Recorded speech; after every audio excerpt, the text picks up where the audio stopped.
Okay, I'd like to call the meeting to order. This is a meeting of the Auburn School Committee.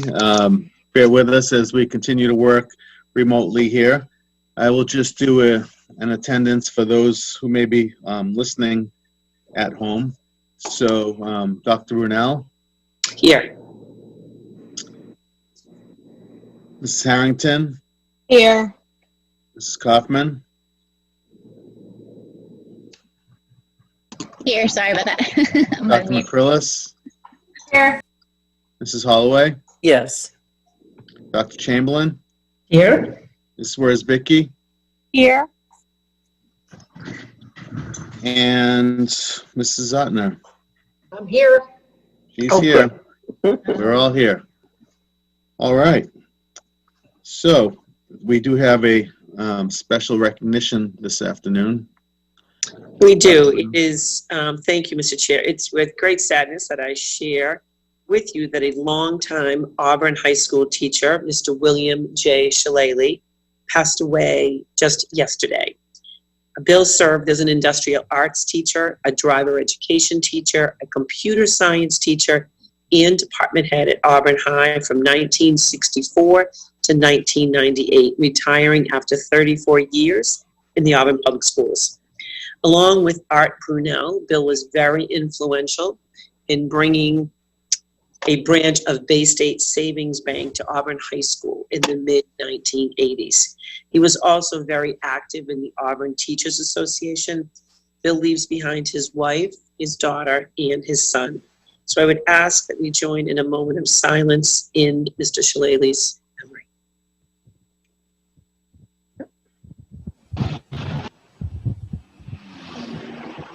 Thank you. Thank you. And I don't think we have any citizens to comment here. We have been joined by Dr. Hanfield. Good afternoon. Good afternoon. Welcome aboard. Thank you. We will now move on to the Superintendent's Report. Thank you, Mr. Chair. So I wanted to just share with you, as Dr. McCrillis and Mrs. Harrington know as the school committee representatives, we held the first meeting of the APS Return to School team. So Dr. Chamberlain and Dr. Hanfield actually led that meeting. I did a brief welcome. As I think we may have indicated previously, there were 32 individuals who were serving on that team, including the 2 school committee reps. We have parent representatives, teachers, and staff, and really tried to create a dynamic team of individuals that represent across schools and departments. So yesterday was really a preliminary meeting to get everything started, but I think it's going to be a terrific group, and we've committed to meeting each Monday throughout the summer. So I will join the meetings for the upcoming Mondays when available. But really want to thank Dr. Hanfield and Dr. Chamberlain for taking the charge on this. And one thing that really came through yesterday, and I think based on the response that we received from 90 or so people that wanted to participate, is there is a lot of questions about what it's going to look like returning. But one of the things that came through that honestly Commissioner Riley has really been harping on since the beginning of this school closure is really trying to stay focused on the social emotional learning of our students, and that came through loud and clear yesterday. And so I think this group is going to do a great job, and certainly when we have an upcoming meeting, there'll be lots more for Dr. Hanfield and Dr. Chamberlain to report to you, but very thankful for everyone's participation. Thank you. The next item regarding iPads and returns for the summer. So even prior to this extended school closure, a number of area school districts had been starting to make the decision to allow students at the secondary level to keep their iPads over the summer. They still would have the same restrictions on them, the same filters and such, but for those students who participate either in an extended learning, sometimes advanced placement has requirements, we did make the decision to allow our secondary students to keep their iPads this summer. I will tell you, one of the concerns this year was how to safely get them back, also social distancing and following the other guidelines and things. So this seemed to be the best case scenario. So We did include a copy of that memo that went out to the students' families at the middle school and high school. And then for those students who are participating in extended learning at the elementary level, they too will be able to keep their iPads as they're going to need that in order to be able to access what's being provided. So wanted you to know that as well. The next item, the Mass Insight for Education, the longstanding partnership that we have had, and this really is costs approximately $10,000 a year to support our students with advanced placement. And as part of ongoing budget discussions with Dr. Hanfield and Dr. Chamberlain, Mrs. Worsbicky, and I, we had decided, and actually Dr. Hanfield knowing it best, having been the high school principal for the past 15 years, that really believed we could do this program in-house and for less dollars. Another piece that was obviously the focus of MIE was really around the math and science, and the social studies department was often feeling like, well, why don't we do Saturday study sessions and such? So I think this plan makes good sense, particularly in light of the budget. But I think with us having done this, I believe it's now for 8 years. The teachers, we have many that return and do it each year. I think I'm confident that they will put together a solid program and still provide our students with the best experience possible. So wanted to let you know that. Additionally, in keeping, again, just in looking at the uncertainty of when school's going to resume and under what conditions or circumstances, we've decided to hold off on posting for Appendix C.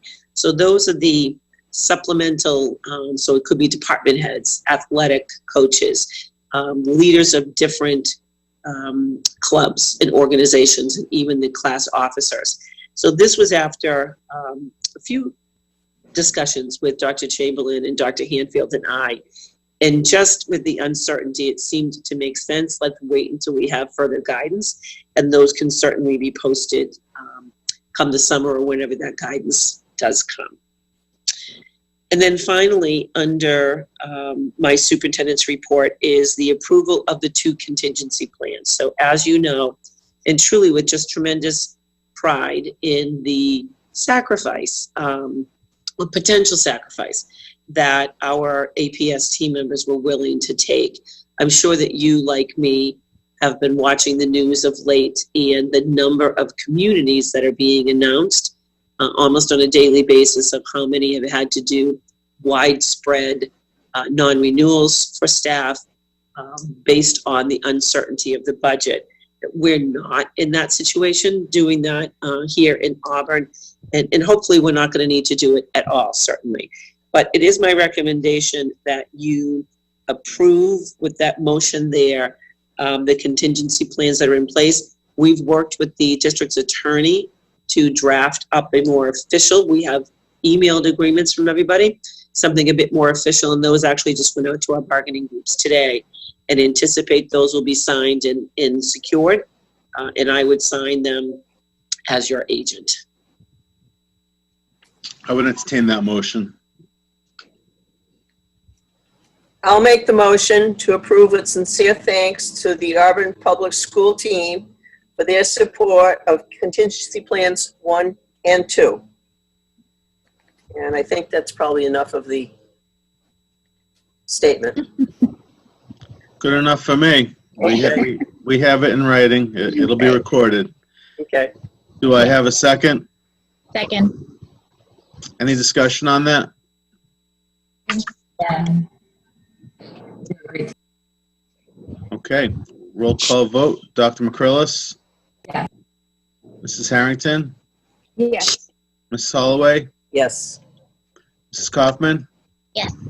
And Mr. Scobie, yes. It is a vote. Thank you. And we now move on to unfinished business. Thank you, Mr. Chair. So as you know, with the budget for FY21, we don't know yet and anticipate that it may be well into July before we do know.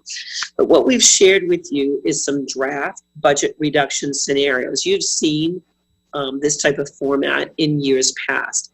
And I really emphasize that these are considered a draft at this point. It starts with the budget that was approved on June 2nd by town meeting, the $27,656,055, which represents a 2.75% increase.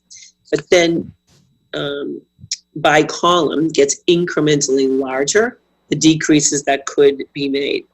So we've gone through this budget. This has been shared and discussions have been had with leadership team, certainly with Casey, Beth, Cecilia, and myself, but leadership team as well. And intentional is that we always try to do our very best to protect the classroom and therefore insulate kids from any potential impact.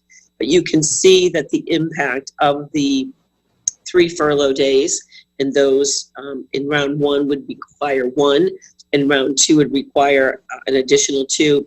And then the savings that could be realized if up to a full year salary freeze were put into place. And again, we remain hopeful as a school district that state numbers may not be as potentially grim as at least initially predicted. And we also hope that the federal government will step up and send monies to towns and communities and school districts to ensure that, you know, I would offer, and I think we would agree that students always need us and our support, and not just us, but the whole team working together. So home, school, and community. These past 10 weeks have been trying on all of us, but I would submit to you that very likely more so to our students, and in particular, some of them, even more so.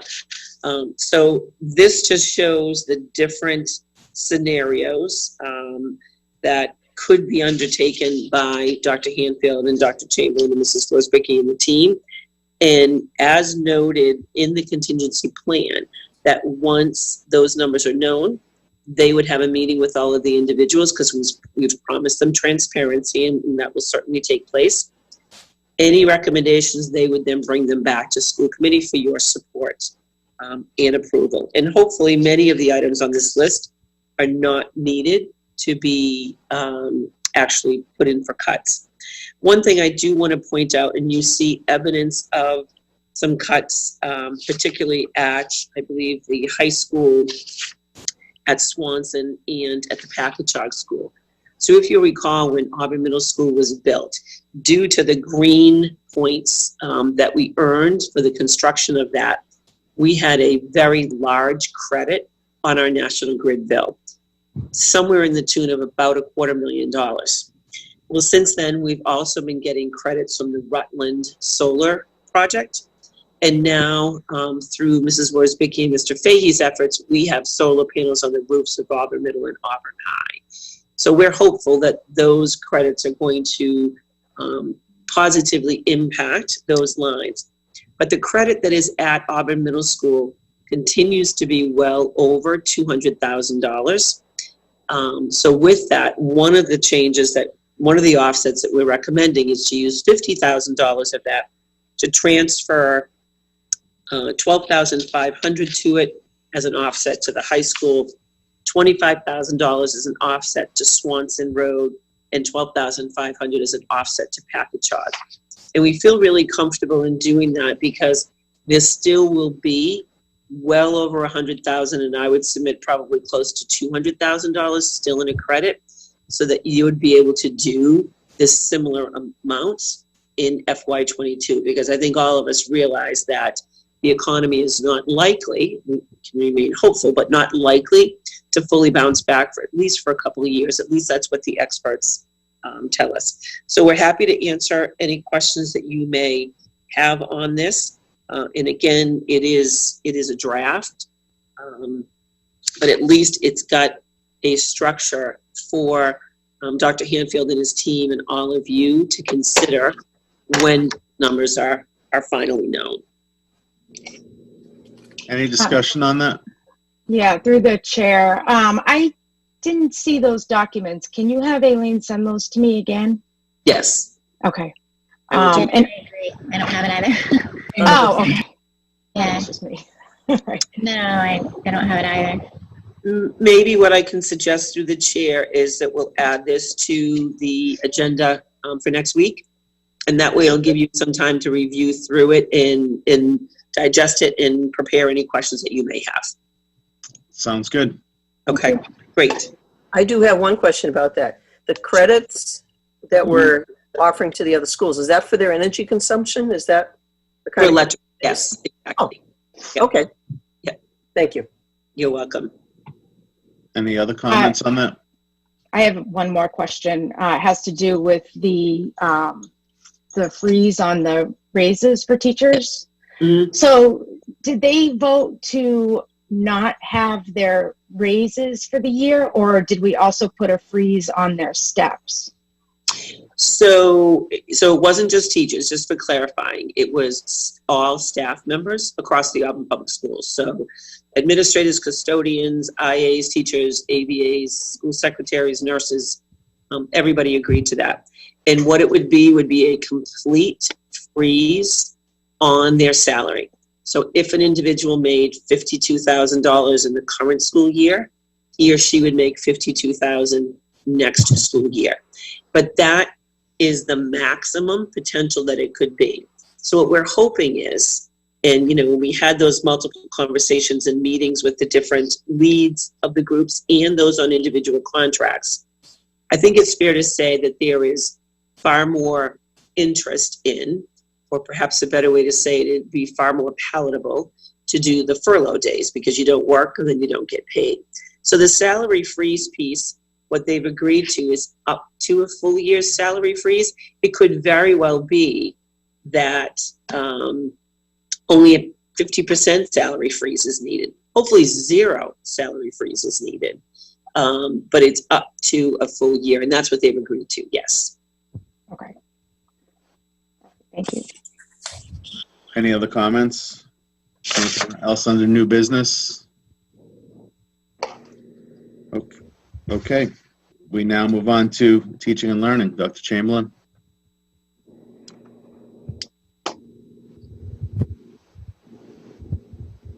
Beth, you're on mute. Of course I am. Sorry about that. Hi, everyone. Let's start that all over again. So as you all know, just a brief update on the remote learning surveys that went out. They are still active, so I'm not going to give you a formal summary of how things panned out, but wanted to share with you some overall results, both from what we're seeing from families as well as from staff, because we did a separate one to all the staff members. What was resoundingly clear from both the staff and the parents is that people would like their kids to be back in school and recognize that they feel like it's a better learning experience all around. However, understanding that this was not anyone's choice to have to do it this way. So that was one thing that was very clear. But from parents, primarily we heard a lot of very satisfied folks. They were happy with the variety of things kids were given. They were happy with the delivery of the material, whether it was through Google Classroom or at the upper levels, they primarily use Schoology. For the most part, I would say close to 75% were pretty happy with that piece of things. And it also focused mainly on maintenance of skills, even though there was a significant number of families who I was pleasantly surprised to see really felt like their kids had also acquired new skills through lessons that had been provided. So, as with these things, there's always a bit of a variety of responses, but for the most part, folks were very satisfied. We did hear some about there were some tech glitches, but then they were happy they finally got connected with Mr. Bouvier because he did work to set up a pretty robust tech response team. So again, I will provide you with more formal results once the forms are completely closed, but we continue to get responses every day, so I don't want to close them as yet. Same thing with the staff. So they felt like pretty proud of themselves that they responded pretty quickly, that they were thankful, particularly at the middle and high school, that we are in this one-to-one environment, so that at least at that level, we had a really quick shift to kids at home and they had the tools that they needed. And at the elementary level, I think we did a good job as well of getting the iPads out to kids who needed them. It is clear that as we move to the fall, and if we think we may be in a hybrid environment, from both what we heard from parents and from staff, we do need to bring some kind of firm things up a little bit to make sure that the grades that are using Schoology are using it in the same way, that teachers, kids, parents and kids know where to find things, that it's always placed in the same way, files are put out the same way, notifications of lessons are done in a similar time frame. There was, and likely, given that we fell into this environment so quickly, there was some differences, right? Some teachers put out their lessons on one night, somebody else put it out on another night. So to kind of firm all of that up, as well as training around some of the nuanced tools that are available, whether it's in Schoology or Google Classroom. But I don't think any of that are unexpected results, given how quickly we kind of had to get up to speed with getting things out to kids. So all good information. We'll continue to gather that in. Mr. Bouvier and I have been discussing things, but overall, very well received. And that's to the credit of the teachers, the principals, and all the staff that really stepped up in this environment. So we were pretty happy with that. Does anyone have any questions? I don't see any. All right, and then just quickly, we had originally announced that summer school would be held at Auburn High School this year. As we noted the last time, the Title I summer school will be held remotely, but we will be inviting in some of our most special students for which the remote learning environment was not effective based on their needs. And so Mrs. Reedy is working to identify those students. It will be a very small number of students, but we are going to hold it here at the middle school just because of proximity to central office. Mrs. Reedy is here at the office, I'm here at the office, and it just seemed like a more efficient rollout given the number of students that we'll be servicing this year. So that's it. Excellent. Any questions or comments for Dr. Chamberlain? Seeing none. Okay, we now, thank you. Now add a little more sunshine to our day and move on to business and financial. Good afternoon, everyone. I have provided for you a year-to-date budget report dated June 15th, along with an omnibus transfer dated with the same date for your information, and I'd be happy to answer any questions that you may have on that. Any questions? I just have a comment. Go ahead, Gail. Looking at the figures with the 1 cent and the 4 cents, you are my mother's kind of bookkeeper. I'm not that good with my checking account, but you got it down to the last penny. Thanks, Gail. Very good. No questions. I'll move on. In a continued effort to manage our costs, Auburn Public Schools once again participated with other districts in the French River Collaborative bid for school department supplies for 2021. The bids followed the Chapter 30B procurement process, with bids being opened on Wednesday, June 10th. Awards are made for custodial supplies, athletic supplies, computer technology supplies, classroom supplies, and copy paper. The copy paper bid was awarded to one bidder, but the custodial, computer technology, classroom, and athletic supplies were awarded on a line-by-line basis, depending upon who had the better pricing, which seemed to be more effective for all of us, cost-effective. So after careful review, I would ask the committee accept the bid awards made for the specific items to each of the following companies as noted in the final bid award listing. Copy paper awarded to Liberty Paper.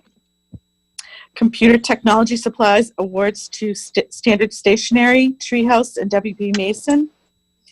School supply awards to WB Mason, School Specialty, Cascade, Scott Electric, Standard Stationery, and National Art and School.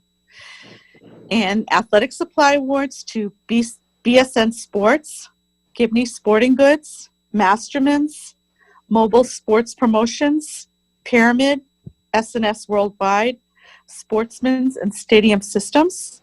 And then custodial supplies awards to WB Mason, All-American Poly, Central Poly, Simplex Janitorial, Mansfield, Masterman's, Pyramid, Top Notch, and Unipack. So if you could approve those as they're listed in the bid, that would be great. Thank you. I want to entertain that motion. I'll make a motion to approve the bids as just listed and itemized by our business manager. Do I have a second? Second. Any discussion on that? Thank you. Seeing none. Roll call Moving- vote. Oops. Dr. McCrillis? Yeah. Mrs. Harrington? Yes. Mrs. Holloway? Yes. Mrs. Kaufman? Yes. And Mr. Scobie, yes. That is a vote. Thank you. Okay, moving on to food services. Mrs. King, for the food service department, again, participated in the Massachusetts School Buying Group, MSBG, with 86 other school districts represented for 2021 school year. The MSBG collaborative bids have been received and awarded to the companies listed below, or the companies that I'll note below. Groceries and frozen foods were Thurston Foods, 1 year for FY21. Paper and disposables, Mansfield Paper Company.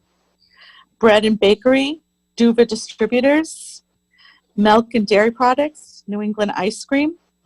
Water and beverages, Polar Beverage Corporation. And additionally, Mrs. King is working to develop additional partnerships for secondary grocery vendors with Gordon Food Service, Ace Endico Grocery, and Gibson's Dairy and Grocery for produce. But all contract awards met stringent competitive bid processes reflecting the Chapter 30B and federal U.S. state procurement regulations. And we'd like to request your approval or I would acceptance. entertain that motion. I'll make the motion to approve the above, the list of bids, just itemized by Cecilia. Do I have a second? Any discussion on that? Okay, roll call vote. Dr. McCrillis? Yes. Mrs. Harrington? Yes. Mrs. Holloway? Yes. Mrs. Kaufman? Mrs. Kaufman? She's frozen. Dorothy? Frozen. I think she's bird watching. Well, you know what? I don't think she's going to take issue with us taking the vote, and there are 4 of us. We have a majority. No, I'm here. It's very choppy. Sorry, guys. You guys are cutting in and out. Sorry. Okay. So that was a yes from Ms. Kaufman. That is a vote. Thank you. Okay, thank you all, and that's the end of my report. All right. Well, you have a wonderful afternoon. Thank you Thank for that. Dr. Brunel, was there anything else today? The only thing is I was wondering if people's schedule would allow us to have the meeting next Tuesday instead of Wednesday. And I'm proposing at 1 o'clock if that works for everybody. So it'll be June 23rd at 1 p.m. It's okay with me. I'm okay with that. Yeah, I can do that. I can do that as You're good too, Jody. Okay, good. Perfect. Thank you very much. We'll get that changed on our schedule. And we will add to that the MASC proposed. Actually, Dottie is suggesting a 1:30 start. I'm asking. Oh, sorry. I can't hear very well. Was it one? Is that the proposed? I'm sorry, through the chair, 1 p.m. on June 23rd, 1 o'clock. I will email her after the fact too. Okay. That sounds good. I would entertain them. Is that all you had, Dr. Brunel? It is, yes. I would entertain a motion to adjourn. I'll make the motion to adjourn. Do I have a second? Okay, roll call vote. Dr. McCrillis? Yes. Mrs. Harrington? Yes. Mrs. Holloway? Yes. Mrs. Kaufman? Yes. And Mr. Scobie, yes. All right, good afternoon, everyone. We'll see you next time. Thanks. you all.